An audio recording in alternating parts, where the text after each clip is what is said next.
He is the Stanford football coach, the head coach, David Shaw, back here on the show. How are you, David? I'm great, Rich, especially now that I know we're going to play football. Excellent. Okay, let's get into that right away.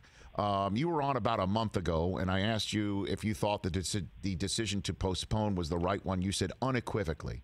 What changed, David? Great question. Multiple things changed. First of all, we were testing once a week, and it was going well. We were looking into increasing that to 3 times a week, and there were still gaps. You know, when you test 3 times a week, there's still a gap in there, and we were looking at what the NFL was doing, testing daily, and we didn't know if that was going to be a possibility for us. The earliest we had heard was probably November. So pushing the season back to January made a lot of sense. We started testing daily sometime November, December, and then getting ready to go in January. That way we could have so much more certainty that everybody that crossed those lines to get on the field was going to be virus-free. On top of that, we all saw the article that came out on the heart abnormality. Our doctors were concerned about that, and are to a certain degree still. But the fact that it's been proven extremely rare, which we knew was a possibility early on, but we were operating with a lot of caution. It's very rare, and we now know how we have to study the heart and take care of the heart and test for the heart anytime anybody that is catching the virus. So now we feel a lot better about our process. We feel a lot better about that heart abnormality. With our new deal with Quidel, we can test daily now. So that now sped up our process to get back and play football sooner than we before. So are you testing players daily right now? Is that happening already, or when does that happen, if not? No, we've got the testing machines in. Every team in our conference does now. Our people are training on them. And the goal is to be ready for the start of training camp in a couple of weeks to start testing every single day. Coaches, staff, and our student athletes. So you're more comfortable, because again, you're not just a head coach here and a molder of men and also a caretaker of men, but you were also highly involved with the science of it and the conversation with Dr. Hainline, who's the chief medical officer of the NCAA. You were locked in on those discussions. So you're more comfortable now than the last time we spoke about 5 weeks ago, is what you're saying. Yes, I'm on the Pac-12 COVID working group as well as the NCAA COVID working group. And those are the conversations, just feeling so much better about the science. We knew the science was going to catch up. There's so many people around the world working on fighting this virus. We knew the science was going to catch up. There are a lot of companies out there doing a lot of things to prepare themselves for not just finding a vaccine, but better treatment and how we can handle this virus and detecting the virus. We're so much better now, 3 weeks later, 4 weeks later, than we were before. In particular, with this company Quidel that's come in and made a deal with our conference to be able to have rapid testing. That way, we can test that day and know that day that you don't have the virus. So now we can resume football activities. Now we're still working with our county, fine-tuning all the details. We're not there yet, but the bottom line, our guys are in, our guys are working out, our guys are working hard. And preparing for a season that is right around the corner. David Shaw, Stanford University head football coach here on the Rich Eisen Show. And before we get to the immediate future, I still just want to, if you don't mind, linger over the last 5 weeks and some of the narratives that have been discussed nationally here and place them before you for a response. The first being is that the Pac-12 was the last to do it. To sort of get back into a football season earlier than expected because of the pressure placed upon it by other conferences not pushing it all and the Big Ten saying that they were coming back. What do you say to that, Coach? Well, I'm used to people disparaging us that don't live on the West Coast. That kind of happens all the time. I do believe and wholeheartedly and would have absolutely supported not coming back earlier if we didn't have this testing deal. What we've seen across the country, schools being shut down, programs being shut down, schools that are doing the best job they can. I will never point the finger at anybody. I know that they're doing the best job that they can. Testing once a week, twice a week, with so many student athletes that not just interact on campus but interact in their communities. We didn't feel it was good enough. And honestly, we've been proven right. There are places that are doing a great job and student athletes that are working really hard. But if you're not testing daily and you're not testing more frequently, you're going to have those outbreaks that have happened all over the country with programs being shut down for a week plus, with schools that brought students back and then sent them back home. This is a difficult thing, and we don't take it lightly. Our university presidents have not taken it lightly. So we were going to follow the science. We were going to do this if this made sense. And with this new deal to test daily, now it makes a lot more sense for us to accelerate. We weren't going to be pressured by the Big Ten, and we weren't going to be pressured by what other people were doing.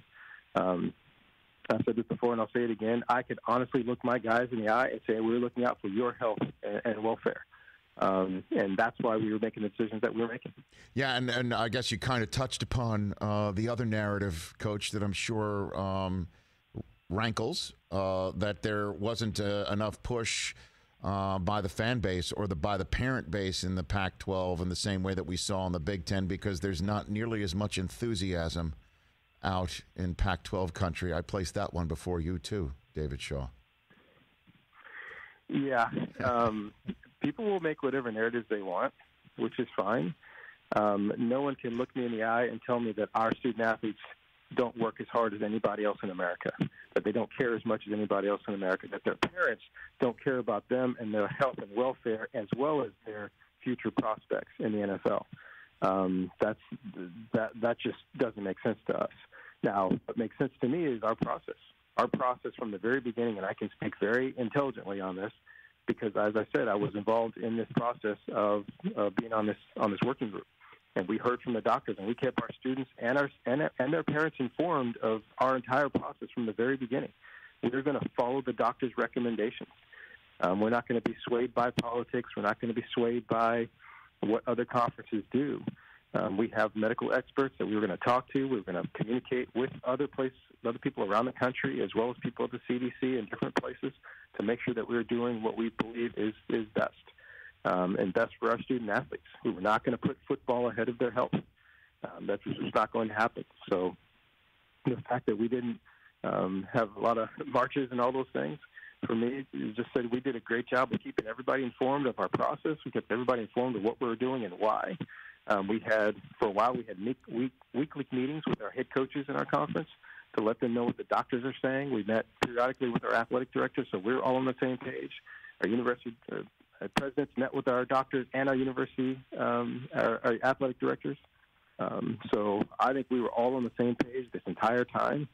And now, once the science found an option for us, and now an option to come back and play, we followed that. We didn't follow pressure from anybody else. Understood how some people felt, but the fan bases and all those things. Hey, those are all great.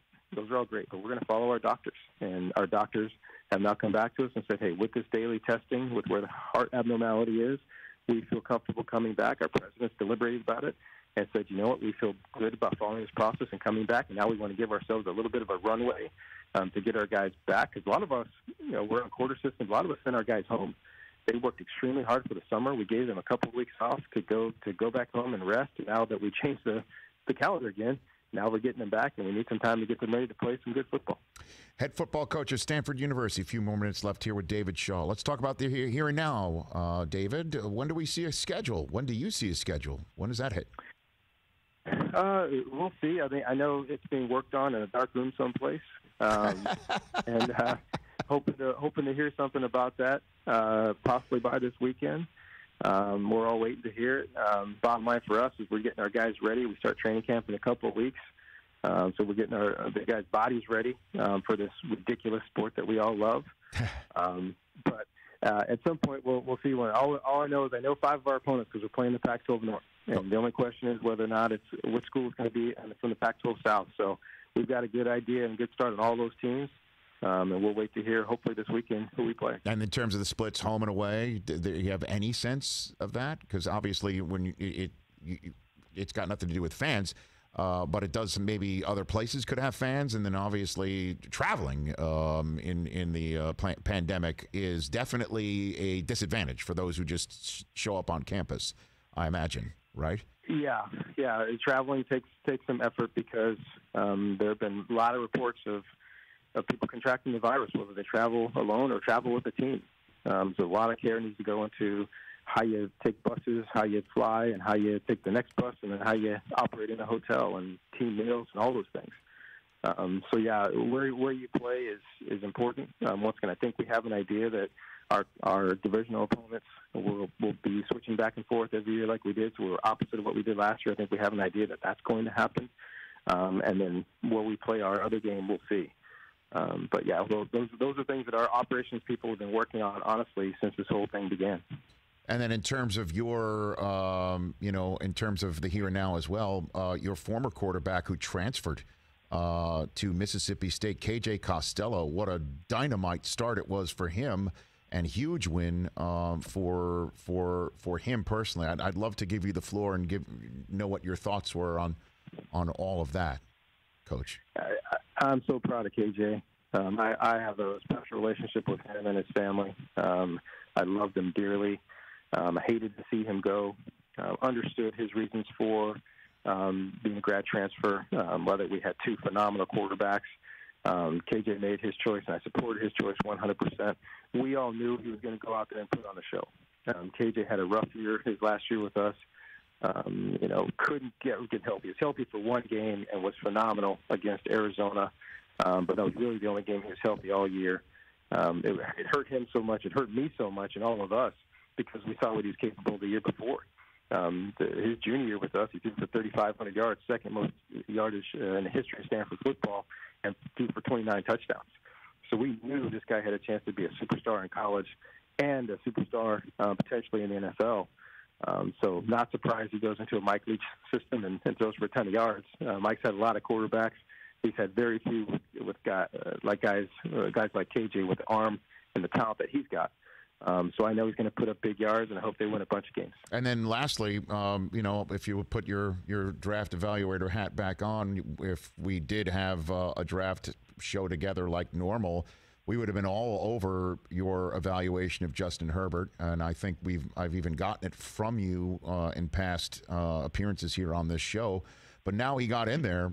He's gotten in there for 2 games, and the first start he gets, he's told literally at the coin toss that he's going in. I mean, talk about adversity. I don't know how much you've been able to spot of him so far, but your 2 cents on his first couple games, David. Well, first of all, to evaluate Justin, it's nice to know a little background on him. Here's a hometown kid from Eugene, Oregon, who was under-recruited, so he's got no issues kind of being the guy with a chip on his shoulder, being the guy that people don't talk about. He's had to battle, to fight, and scrap to get on the field. This kid's got talent. He's got size. He's got a repeatable arm motion. He's got a strong arm. The only negative anybody's ever really had on it, every once in a while, sometimes you see a lot of touch, and sometimes you don't see him truly drive the ball. Now, can he drive the ball? 100% absolutely. He threw one of the most beautiful balls I've ever seen. I think it was maybe his junior year against Washington State, I think it was, where the ball was an Aaron Rodgers off his back foot, 40-yard bomb in the back of the end zone. So this guy's got all kinds of talent. He's just getting started. Excited to see where he is right now. I think he's got great tutors there with a good friend of mine, Pep Hamilton's a quarterback coach. This kid's got a chance to be a star in the NFL. Now, if the Jets called you up, David Shaw, and this had nothing to do with you being a coach, please, that's not the way I'm walking in here. That's not the way I'm walking in here. If the Jets called you up and said, help us with Sam Darnold right now, what 2 cents would you give? Because you were very high on him when we were sitting in Dallas, Texas that night on that draft set. And what is going on with him is nothing short of patently disappointing. What would you do? What would you counsel the Jets to do with him? That is a bigger question, I think, than your show has time for. But I would say this. Yes. There's a quote that came to me actually when I was watching. I didn't watch the Jets game, but I watched the highlights. Of the quote that Steve Young said years ago. He said the quarterback is the most dependent position on the team, and when you get a young quarterback in there, and if they don't experience success, it's hard to find success. And when you talk about offensive line or having not enough weapons or having a running game or having a tight end, like all those things that we think can help a young quarterback develop, those things haven't materialized there. Now, the great ones, absolutely. The great ones, they will elevate everybody that's there. I believe the kid's got talent. I think he's got a quick release and an accurate. I think he's an accurate passer. I think he's a better athlete than people give him credit for. He made an unbelievable throw going from his left, going back to his right the other week. That was outstanding. Yes. But that being said, this is a results game, and if you don't have the guys as a quarterback, you still have to find a way to, at the very least, be successful individually, and then secondly, also try to have that lead your team to success, and that just hasn't happened. It has not at all. But what about Josh Allen? How about that kid, huh? I mean, he's taken an MVP step forward so far this year. Yeah, and to me has a little bit in common with Justin Herbert. Okay. Just the size and athleticism, and they can see over everybody, and he's got guys in his face. He can make awkward body throws. The big thing for me in the NFL, for those guys that are, as Brian Billick used to call it, above the line, they're going to make 5 throws a game that the regular human beings can't make. And Josh Allen has that kind of talent.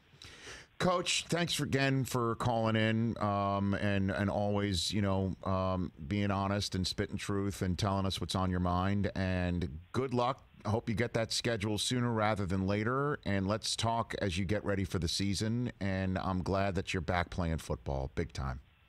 Sounds good. Thanks, Rich. Right back at you. That's David Shaw of Stanford. Hey, you watched all the way to the end. Thanks for that. Watch more right here.